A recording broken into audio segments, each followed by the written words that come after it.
Hey guys, I'm using the Vivo X100 Pro now. It has been almost 2 weeks, so I have some thoughts that I would like to say. First of all, this is the global version that I'm using. As you can see, I am running FunTouch OS. So I know the Chinese version now, they pushed an update to update the 4K video in the front-facing camera, 4K 30 and 4K 60, but the global version, we haven't received it. So I'm gonna make this video uh, with just about the camera except front-facing camera because once they push it, I'm gonna do another review video of that. So just let me show you guys here. This is just my home, and it's a good time because it's a very high lit background outside the glass door. It's about 10:50 a.m. in the morning, and we'll start with a regular one-time camera. So the dynamic range is superb. Once you zoom in, you can see they are not as over sharpened as you can find in the Samsung device. I'm using the vivid mode. I can also show you using the natural mode as well. Natural mode photos are a little flat, but again, you can see the sky is not blown out. You can see the background details are there. The difference is only about the color temperature. You feel a little more yellow on the vivid mode, and they are a little towards cooler side, a little flatter side on the natural mode. I will not recommend using the texture mode unless you really need this mode, especially in this kind of situation. It will crush the shadows too much. You won't be able to see a lot of details in the shadows. But again, if this is your cup of tea, go ahead, you can take photos. It has a little bit of Leica vibe, but again, I prefer using the vivid and the natural mode. So we'll stick with the vivid mode because it's the auto mode, social media ready. And again, I'm going to show you now the ultra wide. First of all, I think this ultra wide improved a lot if you compare with the Vivo X90 Pro Plus. Unfortunately, we didn't have a global version for 90 Pro Plus, but we have the global version for X100 Pro. Most likely, Vivo won't release a 100 Pro Plus. The reason being, if you have seen Vivo historically doing this, every other year they will skip the Pro Plus version. So we did not have a 60 Pro Plus, but we had on 50. I'm sorry, yeah, and then we did not have 80 Pro Plus, but we had on 90. There was also a 70 Pro Plus, but we did not get on 80 Pro Plus. It was Vivo 80 Pro. So since we got 90 Pro Plus, it's my, I think, very high chance, highly likely Vivo will skip the X100 Pro Plus, because if they were to launch it, they should have launched it right around December or January, because all the good flagships, Samsung and OnePlus, they launched at that time. Or maybe they are waiting for the Xiaomi S14 Ultra. You never know, but my take is they're going to skip that. All right, so let's go with the ultra wide. You can see the ultra wide has improved a lot. Of course, it's a well lit condition. You see the hardwood floor here. The details are there. You are not losing any kind of details except on the extreme corners. They're a little smoothened out. In Samsung, you will find the corners here with a lot of artificial sharpening, or sometimes if the light is too low, then you will find a lot of grains, which is not bad, but because of the sensor size and the processing, I think it's way different how Samsung processes photos. Samsung S24 Ultra has reduced the over sharpening, but again, it's the way they process the photo and also the sensor. So it's just matter of preference. You like it, you like it. You don't like it, you don't like it. So we'll go with the 2 times. As you can see here on the vivid mode, it takes a while to process the photo, but again, I think the clarity is really good. If you want to see the EXIF data of this photo, I'm going to show you here. The photos are processed, of course, they are 12 megapixel equivalent, and size is pretty big considering you can get 24 megapixel photos, ATIF photos from iPhones, iPhone 15 Pro Max, and they are most of them are below 5 MB. But again, once you zoom into the iPhone photos, you can see the details, but iPhones really fall apart on dynamic. I feel Vivo is the dynamic range king now, period. Not Pixel, not Samsung. Samsung dynamic range issues were really very apparent in 23 Ultra. 22 Ultra, they were good, but the phone was marred with battery issues because of the chipset. Okay, let's do the periscope camera, 4.3 times. And just to make it a little more difficult now, I'm going to take the photo of this with 10 times, which is a digital zoom. But again, I think Vivo keeps up a lot. You don't see a lot of over sharpening here. If it had a lot of over sharpening, you would see the grass, the small shrubs there should have been over sharpened. You can still see the details on every part of the frame. So I think Vivo did a very good job with camera. This year, I think it's worth to buy it because the chipset is good, Dimensity 9300. It's a very good chip, very capable chip. compared to Snapdragon Gen 3, which is also a good chip. But again, I think because Dimensity now it's an upcoming rival of uh, Snapdragon, so I think they will keep the cost down. So this will be a photo of the direct sunlit condition, just to show you how it fares against direct sunlight. You see the magic. So on the viewfinder, you are not able to see anything in the shadows. But once you take the photo, it takes a while to process, and voila, you see everything is exposed nice and clear. The sun, the the bright highlighted condition, Vivo was able to suppress a lot, and you can see a little bit of glare here as a blue dot, which is much better than Galaxy and much better than iPhone 15 Pro Max. Again, we'll do the same shot using ultrawide. The T-star coated lens, I think it is doing wonders here. Again, you see the dynamic range. Against sunlight, these kind of dynamic range you won't even get on any Google Pixel, any Samsung devices. With iPhone, they improved the dynamic range in 15 Pro Max.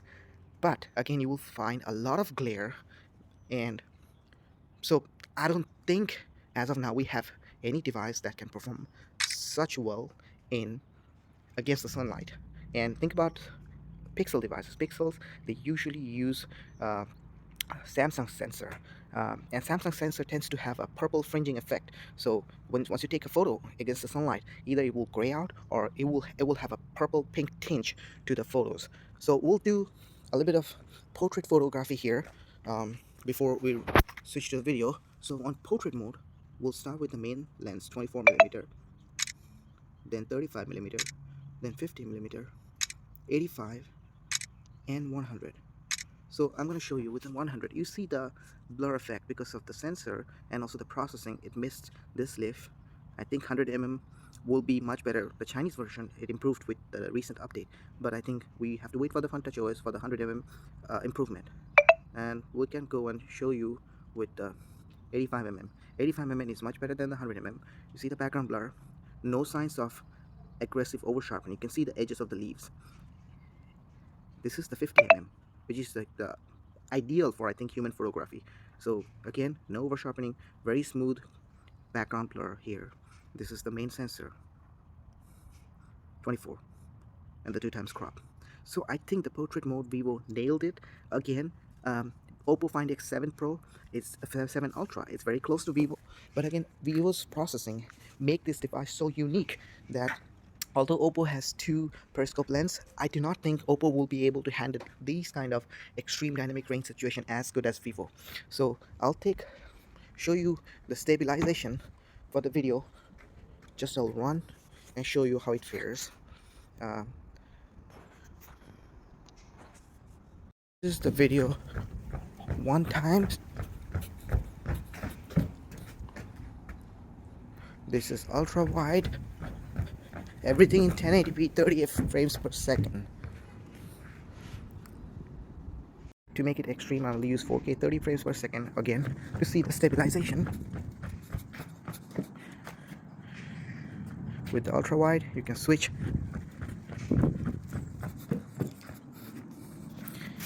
And since we cannot switch the video to the front facing video with the current firmware, Vivo pushed an update on the Chinese variant of X100 Pro where you can switch lenses at ease, including the front-facing camera, while taking video on 4K 60 FPS, which is not happening on the global version.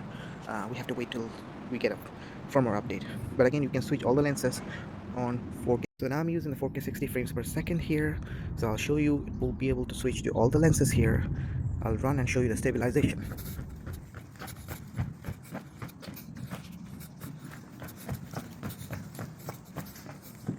So I think Vivo did a wonderful job to improve the photography experience for this year.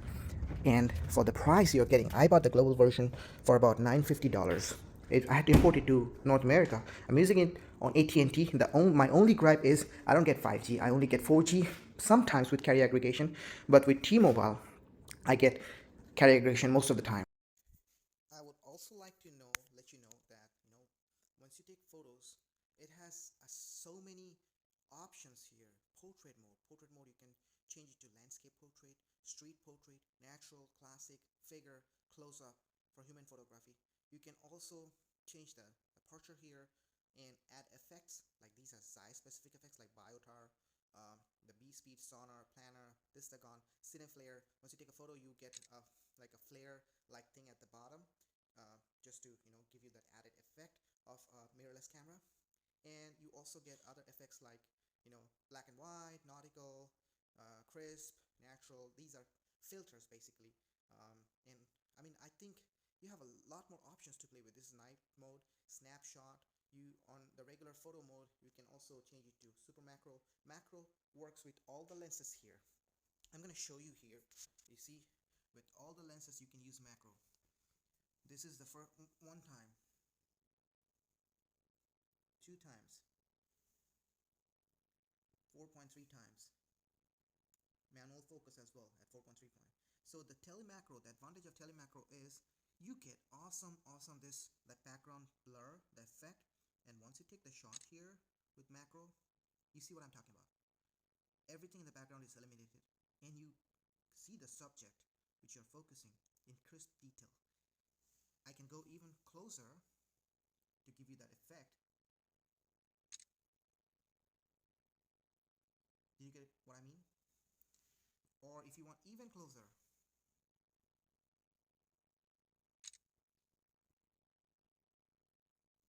you see? So although the telephoto camera has a narrow aperture, but since Vivo gave us telemacro camera instead of the macro mode only on ultra wide mode, I think this is more useful than an ultra wide macro.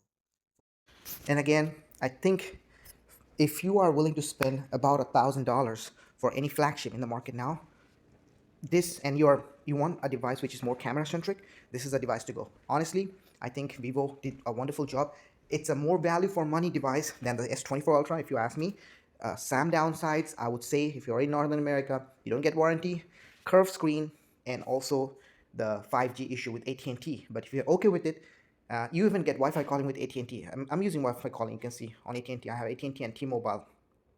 So see, AT&T and T-Mobile. So I am able to get Wi-Fi calling on both the SIMs, but you won't be able to get 5G. So if you are able to live with it, and you can also get 2 physical SIM card slots, unlike Samsung. You can only get 1 physical SIM slot, 1 eSIM, like Google Pixel, 1 physical, 1 eSIM. Or iPhone 15 Pro Max, forget about physical SIM card. If you can live with those, this is the best flagship in the market. Arguably, if not the, I think this even beats out Oppo Find X7 Pro, 7 Ultra in so many scenarios. And I am not sure if we are able to see the Find X7 Ultra in a global market. I would rather get a global phone. It will work with everything. Okay, Google, with your controls, with your lights, smart switch, and also supports Android Auto, which is a very important thing in a global market, Western market. You don't want to miss on those. All right, if you like my video, please give a thumbs up. I hope to bring a lot of information about this phone. Cheers. Peace. Take care.